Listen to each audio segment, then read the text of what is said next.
Welcome to अरियंत। आइए फटाफट से चैप्टर कंप्लीट करते हैं विकास। और विकास को इंग्लिश में कहा जाता है डेवलपमेंट। स्टूडेंट्स, इस चैप्टर में आपको ये सीखने के लिए मिलेगा कि विकास किसे कहा जाता है।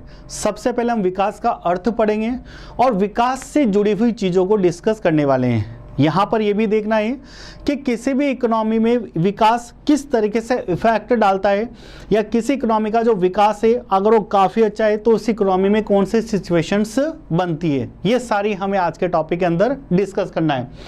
तो सबसे पहले आज हम टॉपिक लेने वाले हैं विकास का अर्थ, यानी ये समझेंगे कि विकास किसे कहा जाता है। देखिए स्टूडेंट्स, विकास का मतलब एक बहुत व्यापक शब्द होता है और विकास एक छोटे पहलू पर नहीं देखा जाता। विकास का मतलब होता है सर्वांगीण विकास से, यानी किसी इकोनॉमी का अगर सभी रूपों में विकास होता है, इसका मतलब ये है कि विकास केवल किसी एक पर्टिकुलर पहलू पर ध्यान नहीं देगा। विकास का यानी सर्वांगीण विकास, इकोनॉमी का हर सेक्टर, किसी भी अर्थव्यवस्था का हर क्षेत्र बराबर या प्रॉपर तरीके से विकसित होना चाहिए, इसे विकास कहा जाता है और इसको अपन बोल सकते हैं सर्वांगीण विकास। तो देखिए, विकास किसी भी देश के सर्वांगीण विकास पर निर्भर करता है। सर्वांगीण यानी सभी रूपों में इकोनॉमी का विकास होना चाहिए। हम ये कह सकते हैं कि शिक्षा क्षेत्र का भी विकास होना चाहिए, रेलवे क्षेत्र का भी विकास होना चाहिए, ऊर्जा क्षेत्र का भी विकास होना चाहिए, आधारभूत संरचना का भी विकास होना चाहिए। इन सबको सर्वांगीण विकास के अंदर गिना जाता है। स्वतंत्रता, सुरक्षा, दूसरों से सम्मान मिलने की इच्छा, आर्थिक समानता।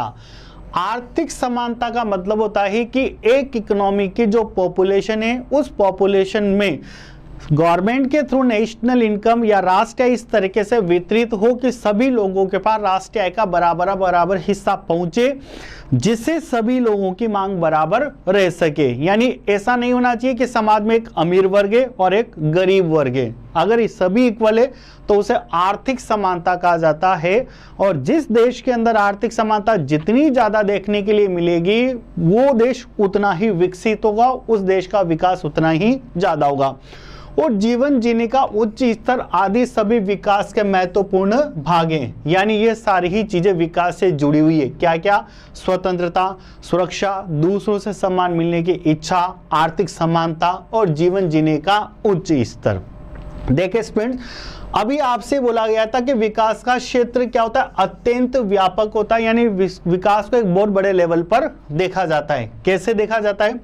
दो पहलुओं पर निर्भर करता है विकास। पहली बात है, लोगों के विकास के लक्ष्य भिन्न हो सकते हैं, यानी लोगों जो इकोनॉमी के अंदर पॉपुलेशन है सभी लोगों के विकास के लक्ष्य अलग अलग हो सकते हैं। और दूसरी सबसे इंपॉर्टेंट बात यह है कि एक व्यक्ति का विकास जरूरी नहीं है कि किसी दूसरे के व्यक्ति के लिए भी विकास ही बने। It is not compulsory students. ये पॉसिबल है किसी एक व्यक्ति का विकास दूसरे व्यक्ति के लिए विनाशकारी हो सकता है, दैट इज पॉसिबल। अब कैसे हो सकता है? सपोज करो कि समाज में कोई एक अमीर वर्ग है जो किसी सिटी के अंदर फैक्ट्री चला रहा है। अब फैक्ट्री चलाने से उसको काफी सारी इनकम हो रही है, काफी सारा प्रॉफिट हो रहा है, तो यानी उसका तो क्या हो रहा है? विकास हो रहा है। लेकिन उस फैक्ट्री में जो मटेरियल यूज में लिया जा रहा है, जो कोयला यूज में लिया जा रहा है, उससे वायु प्रदूषण फैल रहा है। और वायु प्रदूषण में सोसाइटी के लोगों के लिए काफी ज्यादा खतरनाक है, जिससे उनको दमा की बीमारी, अस्थमा की बीमारी हो रही है। यानी उनके लिए तो वो क्या हो गया? विनाशकारी हो गया।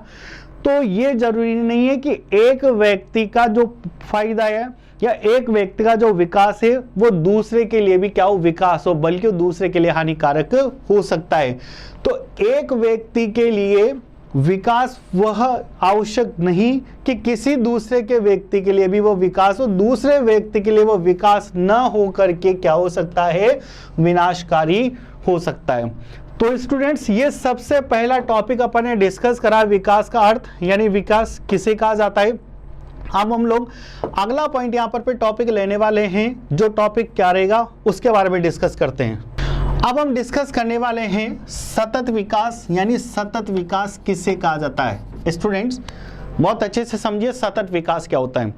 सतत विकास का मतलब होता है इकोनॉमी या किसी भी अर्थव्यवस्था का विकास बिना रुके होना, उसे सतत विकास कहा जाता है। लेकिन अगर हम अर्थशास्त्र के पॉइंट ऑफ व्यू से देखें तो सतत विकास का मतलब केवल यही नहीं होगा कि किसी अर्थव्यवस्था का विकास लगातार रूप से होना, बल्कि सतत विकास एक व्यापक विचारधारा होती है जिसको इस तरीके से यूज में लिया जाता है कि वर्तमान की पीढ़ी अपनी आवश्यकताओं की संतुष्टि के लिए ऐसा कोई काम ना करे जिसका इफेक्ट आने वाली पीढ़ी पर पड़े। यानी हमें वर्तमान में हमारी आवश्यकताओं को संतुष्ट करने के लिए ऐसा कोई काम नहीं करना जिससे आने वाली पीढ़ी को कोई ना कोई नुकसान उठाना पड़े या वो अपनी आवश्यकताओं को संतुष्ट नहीं कर पाए। आने वाली पीढ़ी अपनी आवश्यकताओं को बिना सैक्रिफाइस करें, अगर हम ऐसा काम करें जिससे वर्तमान में हमारी आवश्यकता संतुष्ट हो, तो इसे जरूर सतत विकास कहा जाएगा। तो देखिए, सतत विकास से हमारा अभिप्राय ऐसे विकास है जो हमारी भावी पीढ़ी, किसकी बात की जा रही है आपसे, भावी पीढ़ी की अपनी जरूरतें पूरी करने की योग्यता को प्रभावित किए बिना, यानी हमें भावी पीढ़ी की योग्यता प्रभावित नहीं होनी चाहिए हमारे वर्तमान के ऐसे काम से जिसे हम हमारी आवश्यकता को संतुष्ट करने में कर रहे हैं। वर्तमान समय की आवश्यकताएं पूरी करें, यानी हमें वर्तमान समय की आवश्यकताएं इस तरीके से पूरी करनी है कि भावी पीढ़ी पर किसी भी तरीके का इफेक्ट ना पड़े, उसे कहा जाता है सतत विकास। चलिए स्टूडेंट्स, आगे टॉपिक आता है हमारा राष्ट्रीय विकास। देखिए, राष्ट्रीय विकास का मतलब होता है कि पूरे देश के विकास की बात की जा रही है आपसे। राष्ट्रीय विकास यानी पूरे देश का विकास। अब पूरे देश के विकास में हमारी इकोनॉमी में जितने भी लोग रहते हैं सभी का कंट्रीब्यूशन होता है। हर व्यक्ति अलग अलग तरीके से कंट्रीब्यूशन करता है। एक व्यापारी का विकास, देश का विकास करने का तरीका अलग होता है, क्योंकि एक व्यापारी बिजनेस करता है और बिजनेस करके वो देश में वस्तुओं सेवाएं बेच करके आय कमाता है, जिससे हमारी राष्ट्रीय आय बढ़ती है और ऑटोमेटिकली हमारे देश का विकास होता है। एक डॉक्टर अलग तरीके से देश का विकास करता है, क्योंकि डॉक्टर हमारे देश के अंदर जितनी भी तरीके की बीमारी है लोगों के अंदर, उन सबको दूर करने का काम करता है। यानी हमारे देश के लोग फिट एंड फाइन रहते हैं, ये भी आर्थिक विकास का पहलू है।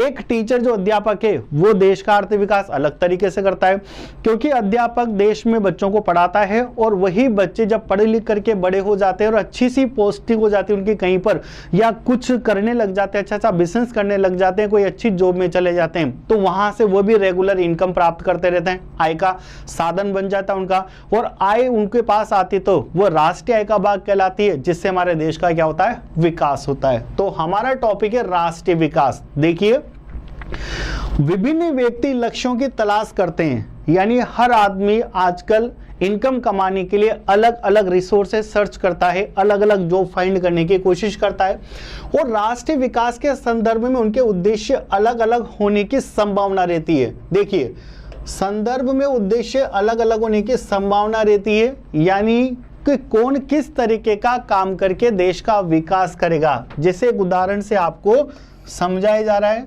उदाहरण के लिए, देश का विकास एक किसान के माध्यम से, किसके माध्यम से, किसान के माध्यम से होता है। क्यों होता है? क्योंकि किसान क्या करता है, फसल उत्पादन करने का काम करता है, और जो फसल उत्पादन होती है वो देश के आर्थिक विकास में काम आती है, क्योंकि इससे देश का उत्पादन बढ़ता है, जिससे हमारे देश की राष्ट्रीय आय में वृद्धि होती है। इसलिए किसान भी देश का क्या करता है, आर्थिक विकास करता है, यानी विकास भी करता है। व्यापारी अलग माध्यम से, व्यापारी वस्तुओं सेवाएं उत्पादित करके उसको बाजार में बेचता है, जो भी राष्ट्रीय आय का भाग बनती है, ये भी देश का आर्थिक विकास करता है।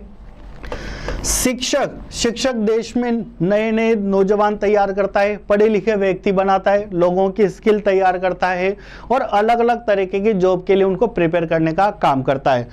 तो किसान अलग तरीके से देश का विकास करता है, व्यापारी अलग तरीके से देश का विकास करता है, और शिक्षक अलग तरीके से देश का विकास करने का काम करता है। आगे लिखा हुआ है कि राष्ट्रीय विकास के तहत उन लक्ष्यों को प्राथमिकता दी जाती है, यानी राष्ट्रीय विकास में उन लक्ष्यों को प्राथमिकता दी जाएगी जो राष्ट्रीय विकास करने में बहुत बड़े पैमाने पर अपनी भूमिका निभाएंगे, जो बड़े पैमाने पर लोगों को लाभ पहुंचाते हैं, उन्हें सबसे पहले राष्ट्रीय विकास के अंदर शामिल किया जाएगा। आगे टॉपिक को लेते हैं, और देखिए यहाँ पर एक टॉपिक ये है कि दो राज्यों या दो से ज्यादा राज्य या देशों की बात कर लेते अपन। अगर दो या दो से ज्यादा राज्यों और देशों की तुलना करनी हो तो उनके तुलना का बिहाफ क्या हो सकता है, किस बिहाफ पर अपन तुलना कर सकते हैं। तो देखिए टॉपिक है आपके देश या राज्यों की तुलना। सुनिए स्टूडेंट्स ध्यान से, 3 तरीके के देश दुनिया के अंदर हो सकते हैं। एक तो विकसित देश यानी जो पूर्ण तरीके से डेवलप हो चुका है, एक विकासशील देश जो विकसित होने की ओर अग्रसर है, जैसे भारत की बात करें तो भारत एक विकासशील देश है जो विकसित होने की अग्रसर है, और एक होते हैं अल्प विकसित देश या फिर अपन पिछड़े देश बोल सकते हैं जो अभी विकासशील की प्रक्रिया पर भी नहीं आए। तो 2 या 2 से अधिक राज्यों और 2 या 2 से अधिक देशों की तुलना अपन उनके विकास के आधार पर कर सकते हैं। देखिए विकास के आधार पर देशों को विकसित देशों में, अविकसित देशों में और विकासशील देशों में 3 तरीके के देशों में बांटा जा सकता है। यानी विकास के आधार पर देशों को 3 भागों में बांटा जा सकता है। पहला विकसित देश हो सकते हैं, अविकसित देश हो सकते हैं और विकासशील देश हो सकते हैं, उनके आपस में तुलना की जा सकती है। इसका मतलब किस तरीके से होगा? सबसे पहली तुलना अपन देशों की किसके आधार पर कर सकते हैं? राष्ट्रीय आय के आधार पर। और देखिए स्टूडेंट्स, राष्ट्रीय आय के आधार पर जब 2 या 2 से ज्यादा देशों की तुलना की जाएगी तो बहुत फैक्ट सी बात है कि जिस देश की राष्ट्रीय आय जितनी ज्यादा होगी उस देश का विकास उतना ही ज्यादा होगा, और जिस देश की राष्ट्रीय आय जितनी कम होगी उस देश का विकास भी उतना ही कम होगा। यानी बहुत सिंपल सी बात है, अगर किसी भी देश की तुलना राष्ट्रीय आय के आधार पर की जाए तो जिस देश की राष्ट्रीय आय ज्यादा है वो मोर डेवलप्ड होगा, जिसकी राष्ट्रीय आय कम है वो लेस डेवलप्ड होगा। एक निश्चित समयावधि में, एक निश्चित समयावधि का मतलब है कि जब आप 2 या 2 से अधिक देशों की तुलना कर रहे हो तो उसके लिए समयावधि फिक्स होनी चाहिए। देश के सभी मूल निवासियों की कुल आय को राष्ट्रीय आय कहा जाता है। यानी एक निश्चित समयावधि के अंदर हमारे देश में रहने वाले जो लोग हैं जिनको सामान्य नागरिक कहा जाता है, तो एक निश्चित समयावधि को आप बोल सकते हो 1 वर्ष की अवधि के अंदर हमारे देश के नागरिकों की जो कुल आय है उसी को हमारे देश की राष्ट्रीय आय या देश की आय के नाम से जाना जाता है। तो एक निश्चित समयावधि में देश के सभी मूल निवासियों की कुल आय राष्ट्रीय आय कहा जाता है। सपोज करना, अगर किसी अर्थव्यवस्था के अंदर 500 जनसंख्या है यानी 500 लोग हैं, तो एक निश्चित समयावधि के अंदर यानी 1 वर्ष के अंदर उन 500 लोगों की जो भी आय है वही उस देश की राष्ट्रीय आय कहलाएगी। ऐसे देश जिनकी कुल आय उच्च है उन्हें विकसित देश कहा जाता है। यानी ऐसे देश जिनकी राष्ट्रीय आय ज्यादा है उन्हें विकसित देश कहा जाएगा। और बेसिकली बात है, जिनकी राष्ट्रीय आय कम होगी उनको अल्प विकसित या अविकसित देशों की श्रेणी में गिना जाएगा। तो ऐसे देश जिनकी कुल आय उच्च है उन्हें विकसित देश कहा जाता है। जैसा संयुक्त राज्य अमेरिका, इनकी आय काफी ज्यादा है इसलिए इसको डेवलप्ड इकोनॉमी के कैटेगरी में डाला गया है। ब्रिटेन, इसकी भी राष्ट्रीय आय काफी ज्यादा है इसलिए इसको भी डेवलप्ड कंट्री की सीरीज में डाला गया है। एंड जापान, ये कुछ ऐसे देश हैं जिनकी राष्ट्रीय आय अन्य देशों की तुलना में ज्यादा है इसलिए इनको विकसित देशों की श्रेणी के अंतर्गत गिना जाता है।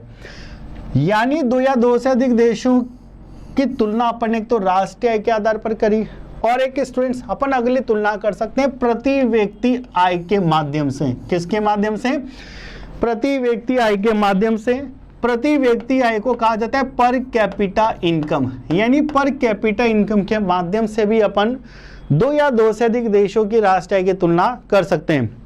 लेकिन एग्जाम के पॉइंट ऑफ व्यू से यह सबसे एक इंपॉर्टेंट पार्ट बन जाता है कि प्रति व्यक्ति आय का क्या फॉर्मूला होता है, किस तरीके से किसी भी देश की प्रति व्यक्ति आय को कैलकुलेट किया जा सकता है। तो देखिए स्टूडेंट्स, पर कैपिटा इनकम यानी प्रति व्यक्ति आय, इसको कैलकुलेट करने का फॉर्मूला ये होता है कि किसी भी देश की कुल जनसंख्या और उस देश की राष्ट्रीय आय, यानी देश की जो राष्ट्रीय आय है उसमें अपन को कुल जनसंख्या का भाग देना है। ठीक है, तो राष्ट्रीय आय बटे कुल जनसंख्या। प्रति व्यक्ति आय कैसे निकाली जाती है? राष्ट्रीय आय, और राष्ट्रीय आय को किससे डिवाइड कर दो? उस देश की कुल जनसंख्या से डिवाइड कर दो, तो आपके पास क्या आ जाएगी? प्रति व्यक्ति आय। अब देखिए, किसी भी देश की प्रति व्यक्ति आय जितनी ज्यादा होगी उस देश का आर्थिक विकास अन्य देशों की तुलना में उतना ही ज्यादा होगा। तो देखिए स्टूडेंट्स क्या लिखा हुआ है प्रति व्यक्ति आय से रिलेटेड। प्रति व्यक्ति आय यानी पर कैपिटा इनकम किसी देश या राज्य की तुलना करने में सहायक है। इसकी गणना कुल आबादी द्वारा कुल आय को विभाजित करके की जाती है। कुल आबादी द्वारा, कुल आबादी यानी कुल जनसंख्या, देश की कुल आय यानी देश की राष्ट्रीय नेशनल इनकम को डिवाइड करके की जाती है। इसे औसत आय भी कहा जाता है। यानी पर कैपिटा इनकम प्रति व्यक्ति आय को किसी भी देश की औसत आय के नाम से भी जाना जाता है। इस माध्यम द्वारा आय की तुलना करने में कुछ कमियां आती है। यानी अगर आप दो से अधिक देशों की तुलना प्रति व्यक्ति आय के माध्यम से करते हो तो इसमें काफ़ी सारी कमियां पाई जाती हैं। कैसे पाई जाती है अपन बेसिकली बात करते हैं। सपोज करना जैसे कोई देश है जिसमें जनसंख्या काफ़ी ज़्यादा कम है, तो जब जनसंख्या का काफ़ी कम जनसंख्या का राष्ट्रीय आय में भाग दिया जाएगा तो प्रति व्यक्ति आय का जो औसत है वो तो ज़्यादा ही आना है। इसलिए कहा जा सकता है कि वो देश ज़्यादा विकसित है। लेकिन अगर किसी देश में जनसंख्या ज़्यादा है तो फिर वहाँ पर पे उस कंडीशन में इसको उचित नहीं माना जा सकता। क्यों? क्योंकि जिस देश में जनसंख्या जितनी ज़्यादा है उसकी राष्ट्रीय आय उतनी ज़्यादा जनसंख्या से डिवाइड होती है, तो प्रति व्यक्ति आय क्या आती है? कम आती है। इसलिए कहा जाता है कि तुलना में कुछ कमी आती है इस मेथड से, और क्योंकि असमानताओं को छुपाता है। यहाँ पर भी क्या होती है? असमानताएं छुप जाती है। कैसे? प्रति व्यक्ति आय कम जनसंख्या वाले देशों की ज्यादा निकल करके आती है और ज्यादा जनसंख्या वाले देशों की कम निकल कर आती है, इसलिए असमानताओं को छुपाता है। ऐसा नहीं होना चाहिए। जैसे जब लोगों के एक छोटे से हिस्से में बहुत अधिक आय होती है तो औसत आय भी उच्च होती है। यानी एक छोटी सी जनसंख्या का भाग है और वहां पर पे आय ज्यादा है तो 100% प्रति व्यक्ति आय भी ज्यादा आनी वहां की। तो परंतु यह प्रत्येक व्यक्ति की वास्तविक स्थिति को बताने में असमर्थ रहेगा। हर एक इंडिविजुअल की स्थिति को स्पष्ट नहीं किया जा सकता इसके माध्यम से। टॉपिक को आगे बढ़ा करके स्टूडेंट्स एक टॉपिक है आपके सार्वजनिक सुविधाएं। सार्वजनिक सुविधाएं किसे कहा जाता है? देखिए स्टूडेंट्स, सार्वजनिक सुविधाओं का मतलब ये होता है कि सरकार के ऊपर देश को चलाने की जिम्मेदारी होती है और किसी भी देश की सरकार किसी भी देश की सरकार अधिकतम सामाजिक कल्याण के उद्देश्य से कार्य करती है। कुछ वर्ग ऐसे होते हैं हमारे समाज के जो अपनी जरूरत आवश्यकताओं को पूरा नहीं कर पाते। किस तरीके से? हमारे समाज के अंदर कुछ ऐसे लोग हैं जो बीमारी होने पर वो प्राइवेट इलाज नहीं करवा सकते क्योंकि इतना पैसा नहीं है उनके पास। ऐसी स्थिति में सरकार की ये जिम्मेदारी बन जाती है कि ऐसे लोग जो अपने पर्सनल पैसे से अपना ट्रीटमेंट नहीं करवा सकते उनके लिए सरकार को हॉस्पिटल बनाने पड़ेंगे ताकि फ्री में उनका इलाज हो सके। क्योंकि सरकार का उद्देश्य क्या होता है? सामाजिक कल्याण होता है, न कि लाभ कमाना। ऐसे देश के कुछ ऐसे वर्ग भी हैं जो अपने बच्चों को प्राइवेट स्कूल के अंदर नहीं पढ़ा सकते, तो सरकार की जिम्मेदारी है कि उन बच्चों को पढ़ाने के लिए ऐसी व्यवस्था की जाए कि बिना किसी पैसे के उनको पढ़ाया जा सके। इसके लिए सरकार गवर्नमेंट स्कूल बनाती है जहां पर बिना पैसे के काफ़ी कम पैसे पर बच्चों को पढ़ाया जाता है। तो सार्वजनिक वस्तुएं या सुविधाएं ऐसी सुविधा होती है जो सरकार के ऊपर निर्भर करती है कि सरकार को ये सुविधाएं तो देश की अर्थव्यवस्था के लिए उपलब्ध करानी ही पड़ेगी। इनके बिना देश की अर्थव्यवस्था का काम नहीं चल सकता। तो देखिए, और दूसरी सबसे बड़ी बात ये है कि आप अपनी आय के आधार पर सार्वजनिक वस्तुएं कैसे उपभोग करोगे, ये किस चीज पर डिपेंड करता है। आगे देखते हैं। अधिक औसत आय या मुद्रा से आप जीवन के लिए उचित आवश्यकताएं वस्तुएं नहीं पा सकते। यानी अगर आप ये समझते हो कि आपकी आय बहुत ज़्यादा है, उस आय से अपन जीवन की सारी आवश्यकताओं को पूरा कर सकते हैं, लेकिन स्टूडेंट्स ऐसा नहीं है। अगर मान लीजिए आप कोई वस्तु 400 रुपये की है और उसके बाद आप उससे भी महंगी वाली वस्तु खरीदना चाहते हो कि हमें तो क्वालिटी अच्छी चाहिए, लेकिन अगर 400 की जगह आप 700 वाली उसी वस्तु को खरीदते हो, बट अगर आपको फिर भी क्वालिटी नहीं मिली, उसके अंदर मिलावट मिल गई, तो इससे आपके जीवन की भौतिक गुणवत्ता में कमी आएगी, न कि आपके जीवन की भौतिक गुणवत्ता बढ़ेगी। तो अधिक औसत आय या मुद्रा से आप जीवन के उचित आवश्यक वस्तुएं नहीं पा सकते, अर्थात उचित भौतिक सुविधाओं और सेवाओं के लिए आय का पर्याप्त सही सूचक नहीं है। इसलिए सरकार क्या करती है? कई सारी सुविधाएं देश की अर्थव्यवस्था में रहने वाले लोगों के लिए उपलब्ध करवाती है। आगे टॉपिक है शरीर द्रव्यमान सूचकांक। देखिए स्टूडेंट्स, शरीर द्रव्यमान सूचकांक क्या होता है? ये फिजिकल तरीके से अपनी बॉडी से रिलेटेड होता है कि हमारी इकोनॉमी या हमारी इकोनॉमी में रहने वाले जो लोग हैं, पब्लिक है, उनका जो बॉडी स्ट्रक्चर है या उनकी जो फिटनेस है वो बिल्कुल फिट एंड फाइन होनी चाहिए। शरीर द्रव्यमान सूचकांक काफ़ी हद तक डिपेंड करता है हम लोगों के वेट और हम लोगों की हाइट पर। आप बहुत अच्छे से जानते हो कि फिट एंड फाइन रहने के लिए हाइट अच्छी है तो वेट भी सही होना चाहिए, न तो ओवर वेटेड होना चाहिए हम लोग, न लेस वेटेड होना चाहिए, यानी बिल्कुल परफेक्ट बॉडी होना चाहिए। तो उसी चीज को मेजर करने के लिए पढ़ाया जाता है शरीर द्रव्यमान सूचकांक। पढ़ते हैं, पोषण न्यूट्रिशन भी विकास का एक महत्वपूर्ण पहलू है, क्योंकि न्यूट्रिशन विकास का एक महत्वपूर्ण पहलू इस वजह से, क्योंकि जितना अच्छा आप न्यूट्रिशन लोगे खाने के अंदर उतनी आपकी बॉडी फिट एंड फाइन रहेगी और आप सोसाइटी में उतनी अच्छी तरीके से वर्क कर सकते हो। तो आपका पूरा देश अगर फिट एंड फाइन है, अच्छा न्यूट्रिशन लेता है, तो ऑटोमेटिकली आपके देश का क्या होगा? विकास होगा।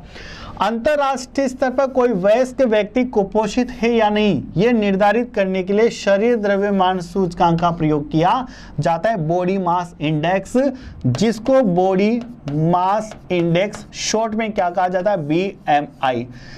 किस बात के लिए? कि अंतरराष्ट्रीय स्तर पर कोई भी व्यक्ति कुपोषित है या नहीं, इसका निर्धारण करने के लिए बॉडी मास इंडेक्स को यूज में लिया जाता है, जिसको शरीर द्रव्यमान सूचकांक के नाम से जाना जाता है। एग्जाम के पॉइंट ऑफ व्यू से काफी इंपॉर्टेंट है आपके लिए।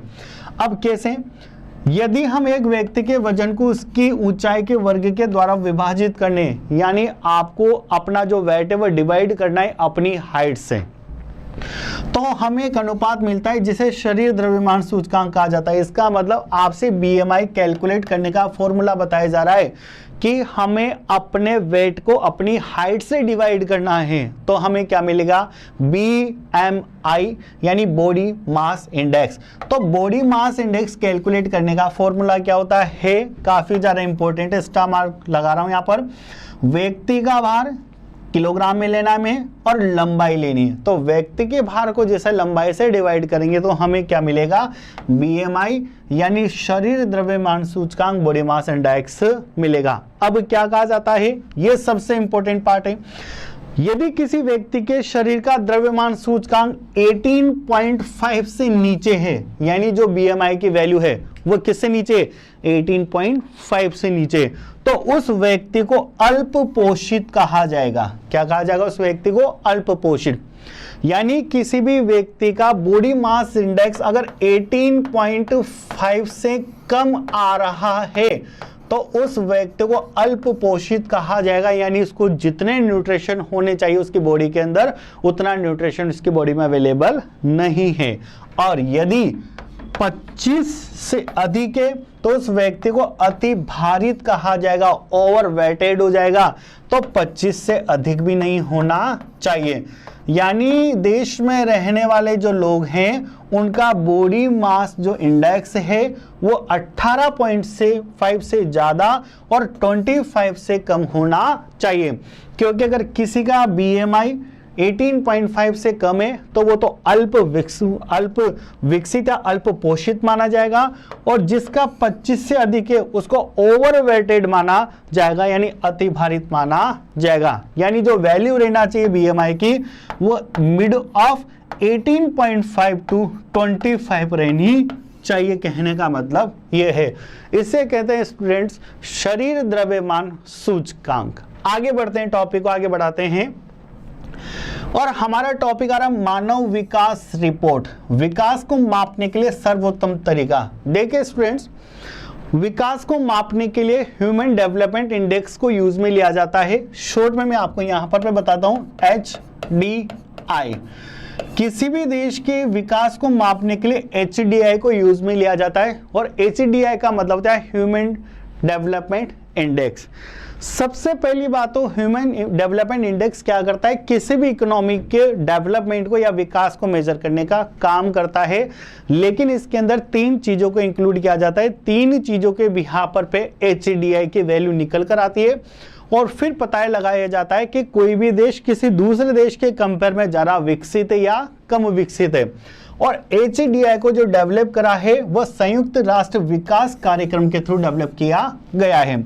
तो संयुक्त राष्ट्र विकास कार्यक्रम यानी united nation development program, UNDP short कहा जाता है इसको, द्वारा प्रकाशित मानव विकास रिपोर्ट यानी UNDP की एक रिपोर्ट प्रकाशित हुई जिसको मानव विकास रिपोर्ट कहा जाता है।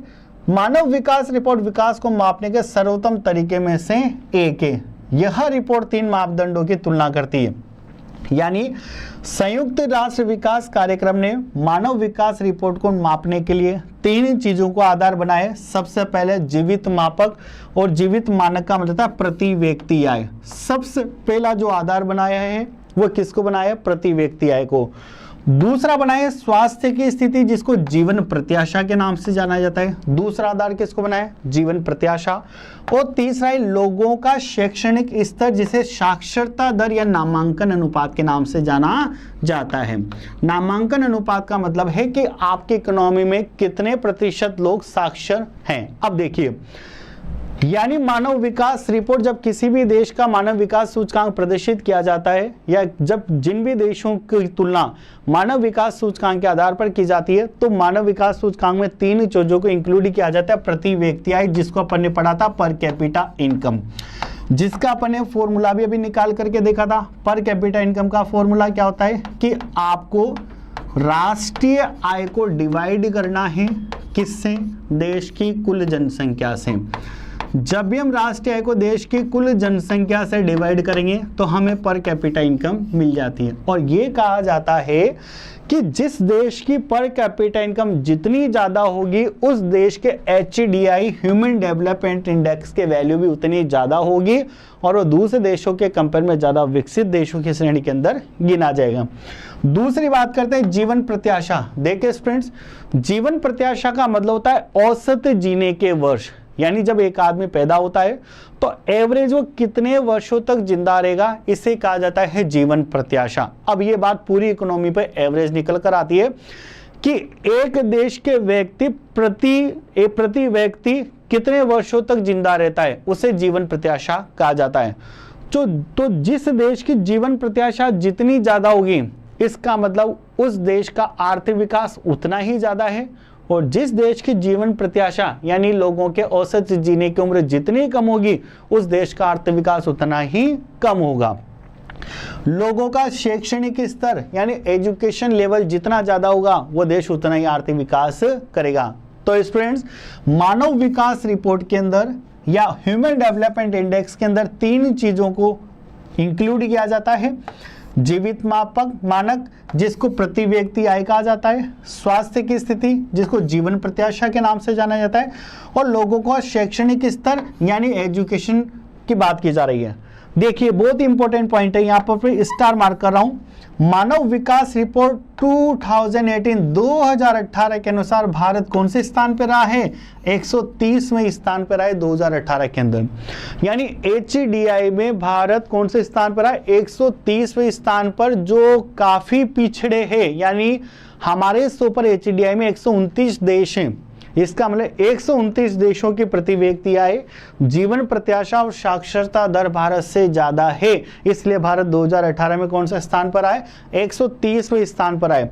जबकि वर्ष 2004 की रिपोर्ट में यह कौन से स्थान पर था? 126वें स्थान पर रहा था। यानी आप ये मान लो जैसे जैसे टाइम बढ़ता गया वैसे वैसे हम और फिसलते गए, और जहां 2004 में 126वें स्थान पर थे दुनिया के देशों में HDI के मैटर में, वहां पर 2018 पर कौन से स्थान पर आ गए? 130 है। यानी 4 रैंक की और गिरावट आ गई है इंडिया में 2018 की रिपोर्ट के अकॉर्डिंग।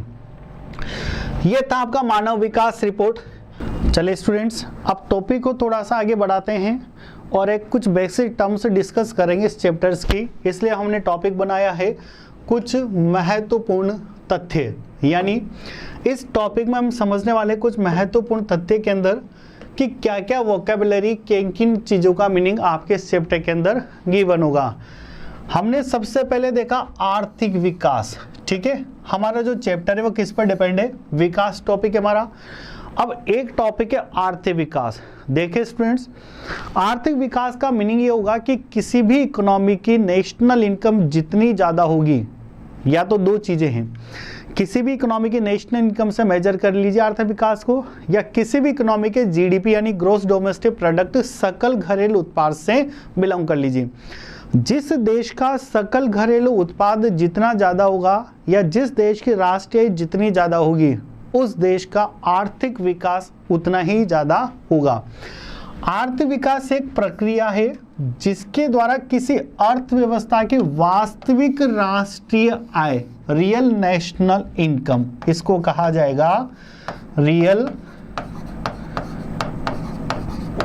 National income. वास्तविक राष्ट्रीय आय यानी जिस देश की रियल नेशनल इनकम, वास्तविक राष्ट्रीय आय जितना बेटर होगी उस देश का आर्थिक विकास उतना ही ज्यादा होगा। जो कौन सी वृद्धि होती है?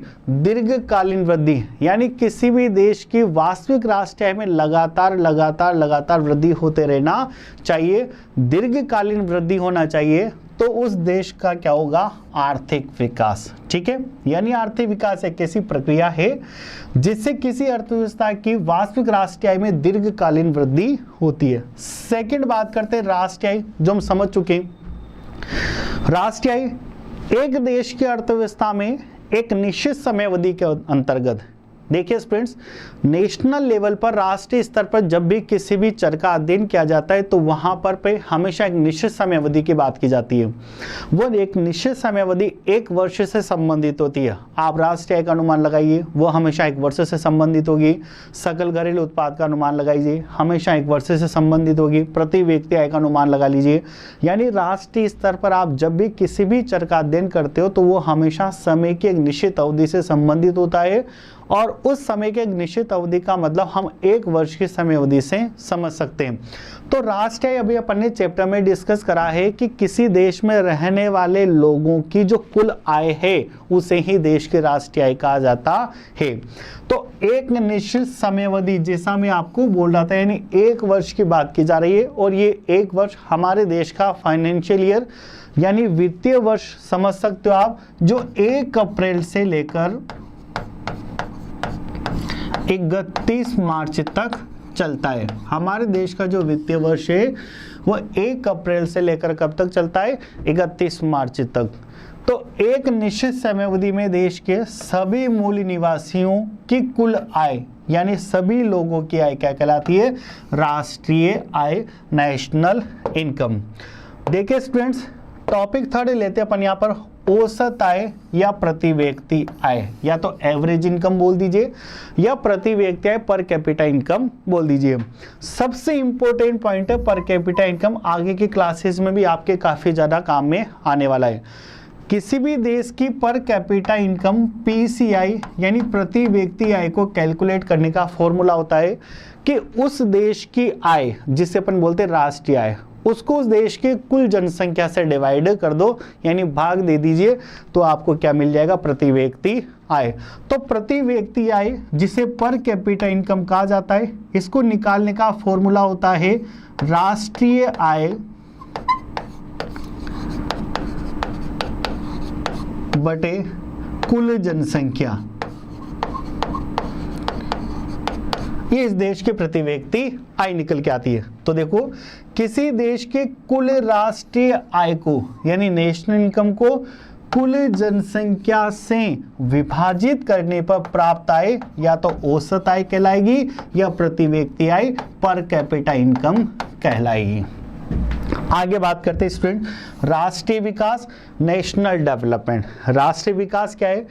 व्यक्तियों के विभिन्न लक्ष्यों को विशेष नीतियों तथा कार्यक्रमों द्वारा, यानी हमारे देश में हम लोग अपने लक्ष्य को निर्धारित करने के लिए, प्रत्येक व्यक्ति अपने लक्ष्यों को निर्धारित करने के लिए विभिन्न प्रकार के पॉलिसीज या प्रोग्राम्स तैयार करते हैं कि हम जिस लक्ष्य को प्राप्त करना चाह रहे हैं उस लक्ष्य के लिए क्या क्या तरीके होंगे ताकि उस लक्ष्य को प्राप्त किया जा सके, किस नीतियों को फॉलो करना है। तो व्यक्तियों के विभिन्न लक्ष्यों को विशेष नीतियों तथा कार्यक्रमों द्वारा न्यायपूर्ण तरीके से संपन्न करने की कोशिश ही राष्ट्रीय विकास कहलाती है। यानी एक देश के लोगों का विकास इस तरीके से करना है ताकि किसी भी तरीके से लोगों को नुकसान नहीं पहुंचाया जाए।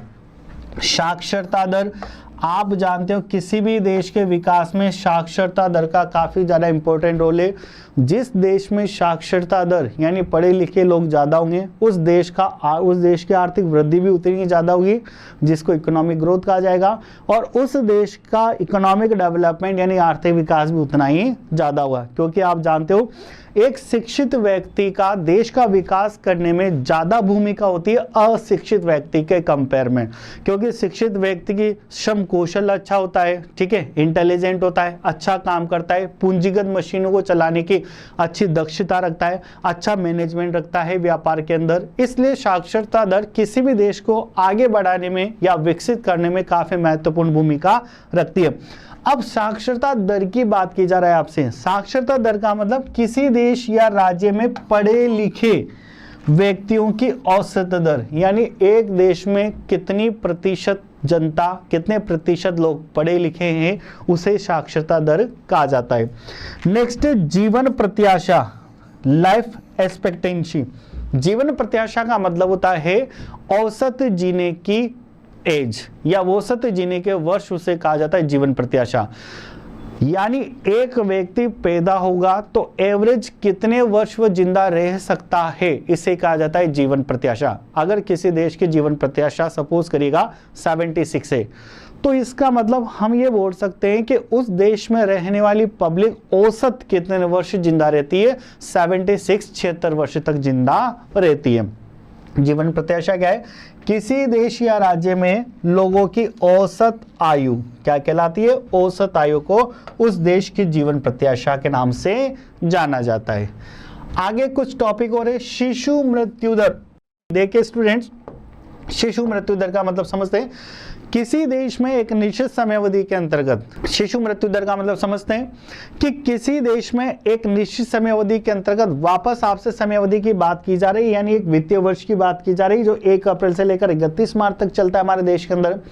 तो किसी वर्ष में एक निश्चित समयावधि के अंतर्गत 1000 जन्मों पर मरने वाले बच्चों की संख्या, यानी जब प्रति 1000 बच्चे पैदा हो जाते हैं तो उसमें से कितने बच्चों की डेथ हो जाती है, मृत्यु हो जाती है, उसे कहा जाता है शिशु मृत्यु दर। फॉर एग्जाम्पल बात करते हैं कि जैसे देश में अभी 2 सेकंड के अंदर या 2 मिनट के अंदर 1000 बच्चे पैदा होते हैं और 1000 बच्चों में से 40 बच्चों की मृत्यु हो जाती है, तो यहाँ पर शिशु मृत्यु दर होगी 40, यानी प्रति 1000 बच्चों पर मरने वाले बच्चों की संख्या। तो देखिए किसी देश या राज्य में प्रति वर्ष, क्या बोला जा रहा है आपसे, प्रति वर्ष, प्रति 1000 जीवित बच्चों में से 1 वर्ष की आयु से पहले, यानी बच्चा 1 वर्ष का हो जाए उससे पहले अगर उसकी मृत्यु हो जाए तो उसको शिशु मृत्यु दर के अंदर काउंट किया जाता है।